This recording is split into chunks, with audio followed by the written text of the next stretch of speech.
The dominatrix initially is from the word of kink, sexual kink. So yes, initially the dominatrix, the one with initially when you think dominatrix, the stereotype is leather, red, black, dungeon on the ground where you like people and so that's a sexual fetish or that's a kink that everyone can explore. Of course, I took a training on that, so I'm a trained dominatrix, but I do not really practice it. But I do practice more and more power play with my partners. I practice in the sense of, yeah, it's a power game. So it's kind of like it can be a sexual thing, but it starts from just a mindset, like a little dynamic that you can implement with someone. But today, we're not necessarily going to talk about you being a dom for your partner. That's the sexual king. That's the origin of the term dominatrix. But I want to use this concept to have that kind of energy that we can inject into our day-to-day life. What's amazing is because she's so clear on what she wants and everything, she's able to communicate and she's able to tell people how to give her pleasure. So that's where the power comes. It's like, it's not to crush people. It's got nothing to do with anyone else. It's everything to do with her giving herself the means to reach her pleasure. It's such a need for women to be a bit more like, yeah, this is important to me. I need that. Help me get there. This is what I need you to do. This kind of like vibe where it's like recoming back home and like actually honoring what we need, who we are, and our pleasure. So we are really going into the notion of pleasure and allowing or giving a chance for everyone else to help us reach our pleasure. I like to think of it as an archetype. You use that as like an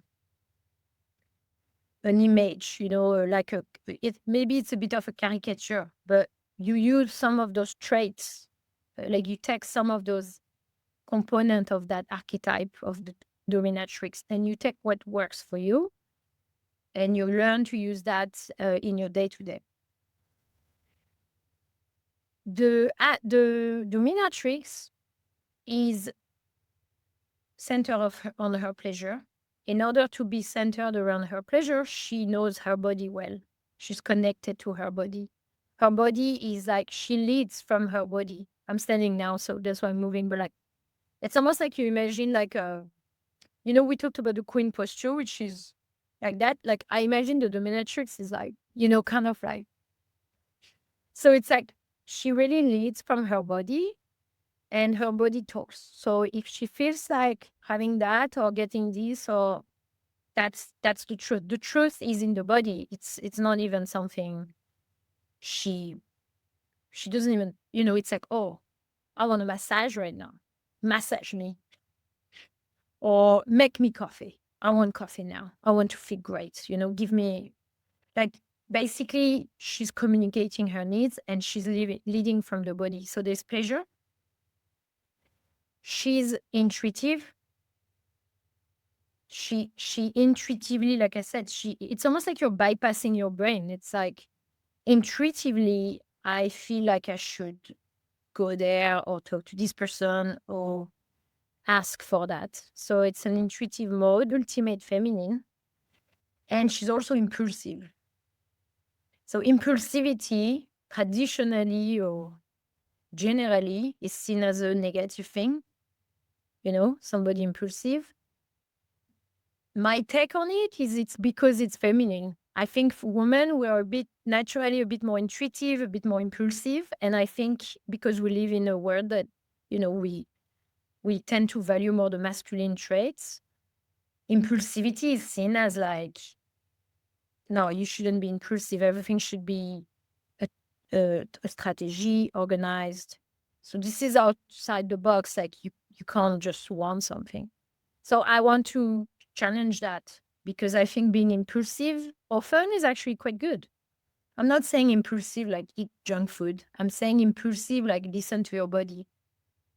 And sometimes your body needs to take some air. Right now, I need to leave this room. I'm going to get some air. Like, okay, that's, for me, that's like being in your dominatrix. It's this idea of like, I'm just going to act based on what I need, basically. Just giving you an example because I think it's funny. When I was dancing, an example of, in my mind, what would be a non-queen energy, a queen energy, and a dominatrix energy. Sometimes I would play with that when I was dancing. So many of you know, I think, but when you dance in strip clubs, you have to sell your dances. So you're walking in underwear or very little clothes, and you have to go around and talk to all the men and be like, "Hey, like, how are you?" Blah blah blah. You pretend you're interested in them, and then you say, "Hey, do you want to dance?" And you want them to say yes, so you can earn money.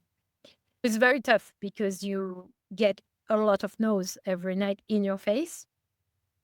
And you're basically selling nothing. You're like it's not nothing, but like it's not like you're selling a product. You can blame the product when they say no. It's they say no because they don't like your energy, they don't like the way you look, they think you're too fat or too skinny, or your boobs are too big or too small. So it's tough. You have to learn resilience. You have to learn to have that really strong energy, that knowing that no matter what, you have a self-worth. And it's pretty immediate when you learn that, when you tap into that energy, the reaction, the success you have on that night is immediate. How your mindset shape how much money you make on that day. And it's the same, if you like sports, if you watch like tennis games and stuff, if you understand the psychology behind, it's the exact same. If you're starting to lose in your mind, you lose the game, you lose the set. How do you shift back into winning? Like, and so it's the same when you dance. So you get no, no, no, no, no. You need to be still like, and it's the same, in the street when people are fundraising. They have to learn to get no, no, no all the time, and then they get a yes. So every time they have to come back with your fresh energy to the new person. It's very tough. I would say not a bad, but like somebody who has not done that work as a stripper would be walking in the room and asking, and would be affected by the numbers of no's, the way the men say no to them. And, she would be, if she's getting a few yes, then she might have a good night. If she's getting a few no's, it's game over because then she can't come back. And that's when you start as a dancer. You're just reacting.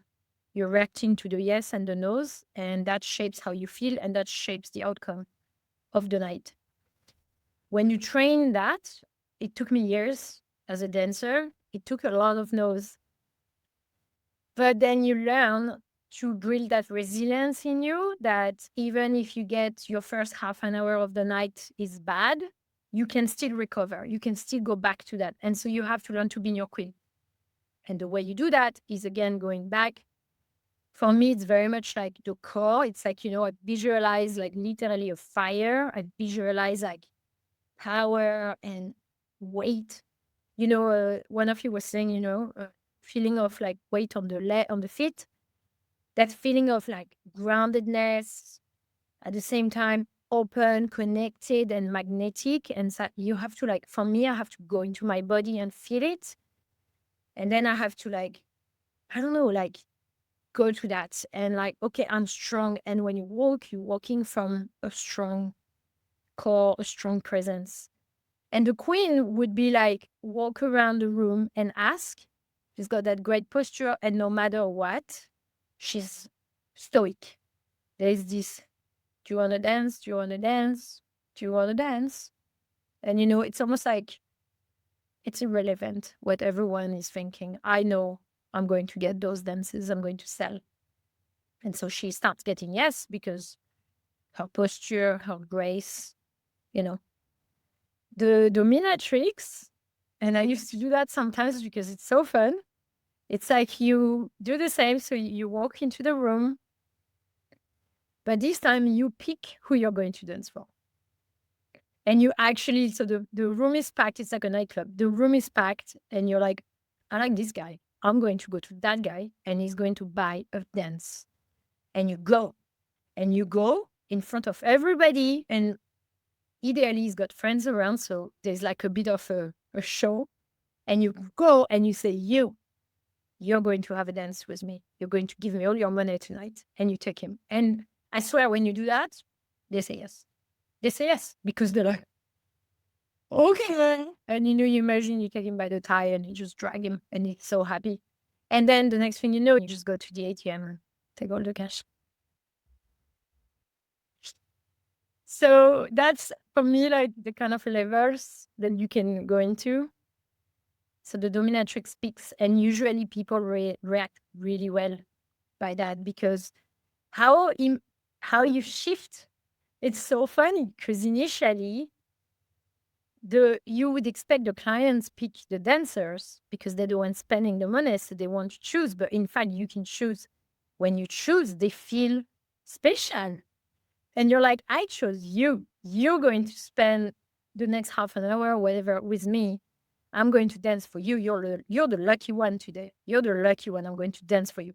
And I swear the guy is like, I'm the lucky. Oh my God, she chose me. Yes. And then he goes and then he pays. That's just so funny. So I want to know your reaction. Does it sink in when I explain with an example?